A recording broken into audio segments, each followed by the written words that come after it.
will now call the March 4th Inland Wetlands and Watercourse Commission meeting into session. Have we taken the roll? I believe we're all here. Yes? All right. Is there any public comments before we start tonight? Don't think so. Okay. Public hearings, we have none, so we'll get right into the unfinished business, which is IW 0126, number 3, request for permit VCP Plainville LFLLC, 23 Granger Lane, the formerly closed Plainville landfill. It's an installation of solar array, wetland delineation, and activity within an upland review area. So if you'd like to step back up to the table.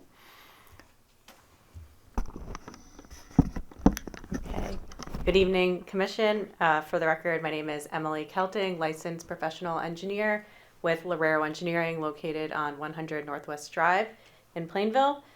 Here on behalf of the applicant, VCP Plainville LF LLC, for the proposed new solar array at 23 Granger Lane. I'm happy to rerun through the project scope. Sure, yeah. Okay. Just for the record, at least. Sure. So this right here is an aerial of the site, located at 23 Granger Lane in Plainville. It's a 40.37 acre parcel owned by the town of Plainville. The site is bounded to the north and west by residential properties, to the east by the Plainville Water Pollution Control Facility and Robertson Airport, and to the south by undeveloped land within a floodplain zone. I'll run through existing conditions, full existing conditions. So we have one access driveway. My mouse here that's located here runs through the town's existing DPW on Granger Lane, which is a dead end, through a gate manned by the DPW, and then it runs up to the top of the landfill, which was recently capped and closed in 2025.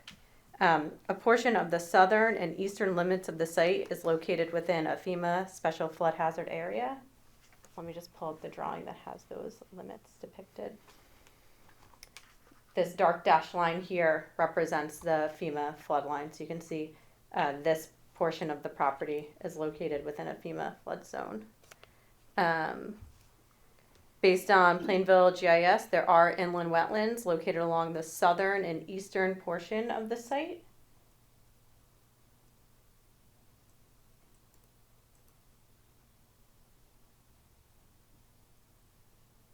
Which I need to pull up a different plan to show. I apologize.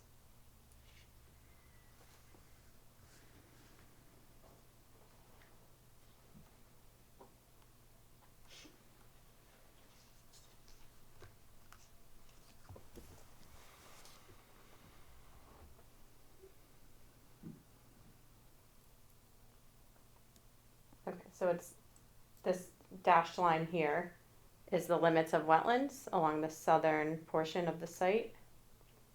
And this darker dash line here shows the 100-foot offset. So the section here is the upland review area. And the site is not located within an aquifer protection area. The parcel contains Plainville landfill, which was recently capped and closed, and the town of Plainville's roadway department and town's transfer station.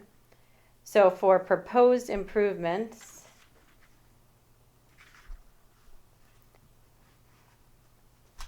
we are proposing site improvements which consist of a new solar array module consisting of 2,532 solar panels with associated electrical transformer, conduit, and utility poles. Total area of disturbance is 3 acres, and there is no work being proposed within the wetland. The proposed site improvements are outside of the flood zone as well. The total area of disturbance or amount of work within the upland review area is about 2,000 square feet or 0.05 acres.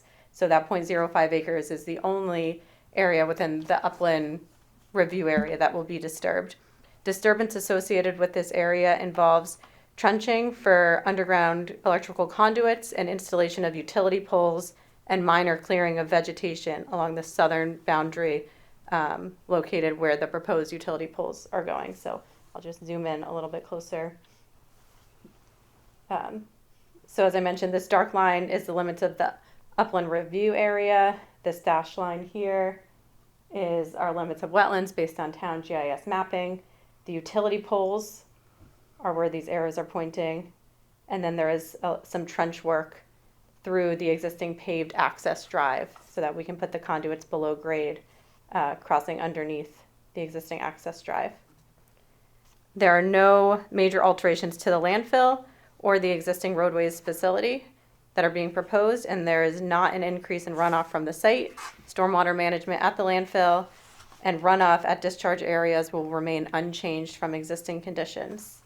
So based on my professional opinion, after looking through Section 2 of the Wetlands Regulations, town's inland wetlands regulations, this is not considered a significant activity for what we're proposing. One thing that I wanted to pull up, which was requested at the last meeting, was, what are you going to be clearing? Where are the poles going? So I did speak to our client. They said that they would be clearing vegetation within 15 feet of where the utility poles are going. So I have a couple of pictures. We went out recently, so I apologize that there's snow on the ground. But this is approximately 15 feet from where the poles will be going. We just drew in kind of the approximate location of where the poles will be. I believe there are 6 utility poles that we're proposing, about 2 feet from the edge of pavement. So there are a handful of trees where we anticipate needing to remove limbs from the trees. And there are a few trees, maybe 3 to 5, that we may need to remove so that we hit that 15-foot clearance from the utility pole. And here's just some of the examples of the overhanging branches that we would potentially need to remove, but the trees themselves that are 15 feet from the center line of the utility pole would remain in place. And we do not plan to remove the stumps, just the trees themselves. And then when there's not snow on the ground, there's just grass that's located here, and that would be replaced in kind following construction activities. I'll quickly just run through proposed soil erosion sedimentation controls as well.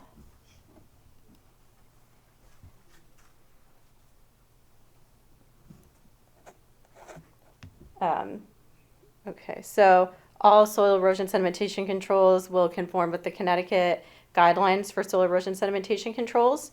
We have existing fencing and gates throughout the entire perimeter of the site, so we're not proposing any temporary construction fencing. There is a temporary stockpile area located right here that will be equipped with straw wattles. Straw wattles will also be installed around the limits of disturbance. We do not want to put silt fencing on the landfill because we don't want to disrupt the cap. We want to limit cap disruption as much as possible. There will also be inlet protection. There's 2 catch basins located right here within our limits of work, and we'll be putting inlet protection within those catch basins. And we also have a temporary concrete washout area designated during construction activities. And I believe that covers my summary. Thank you. All right. Anything new to report on the project from town staff? No, other than we're investigating the issues with noise, but that's not something that this group would be responsible to address. Okay. All right, we'll open it up to the commission. Any questions from any members? No question. Mr. Chair, I do have one. Mm-hmm. So you answered most of the questions that we had from last time. The last one, will any part of this project penetrate or compromise the landfill cap whatsoever? Everything on top of the landfill will be above the cap. So we don't plan on disrupting the cap at all. There is, just so you're aware, and I believe we talked about it last week, an application in with the state since it is a landfill. So they're also evaluating that, and there's regulations in place that we don't disrupt the cap, and we have procedures in place if the cap is disrupted during construction activities, how to appropriately handle any solid waste or material that might be uncovered during construction activities. So do you already have the deep approval? We actually received some minor comments back today, Okay. which we'll be responding to and probably resubmitting next week. But they were relatively minor, nothing substantial that came from that. Anything to do with the cap? No, I think it was, we had stated that if we uncovered, the only real excavation that's happening is the trench work and the installation of the utility poles. And we stated that if during those activities we discovered solid waste, we would either characterize, sample, and ship to the appropriate offsite location, or consolidate on the landfill and then recap that section. And DEP stated they just want it characterized and shipped offsite. So we're just going to remove that secondary option to consolidate on the landfill. Okay.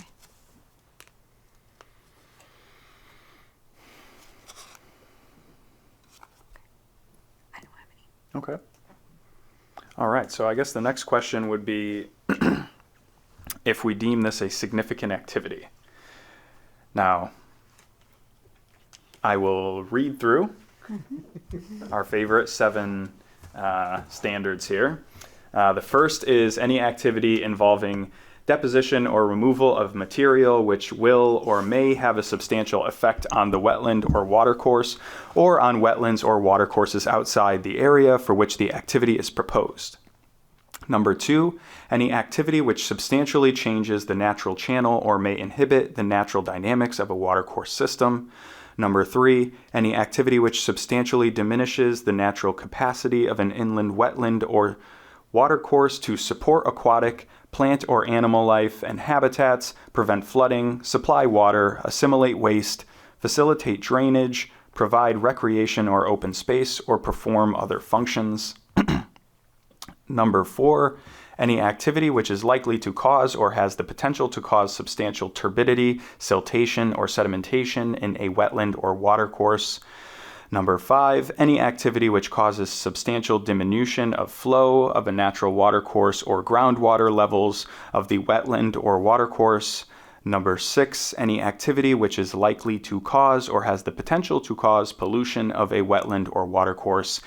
And number 7, any activity which damages or destroys unique wetland or watercourse areas, or such areas having demonstrable scientific or educational value. I'll say I don't find this to be a significant activity, so if anybody does, please speak up. Okay. All right. So now we can render a decision to offer the permit. Would anybody like to make a motion? I don't think we have any conditions either, do we? Anybody have any conditions? Okay. They're already waiting for the deep. Right, yeah, there's other things obviously they'll have to go through, and the investigation into the noise I'm sure will be something as well.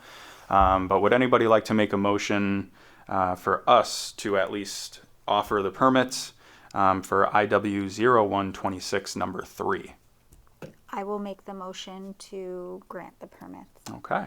Would anybody second that motion? I'll second it. Okay. All in favor, say aye. Aye. All opposed? And all abstain. Okay. The permit is yours. Good luck with the other steps. Thank you. Yep.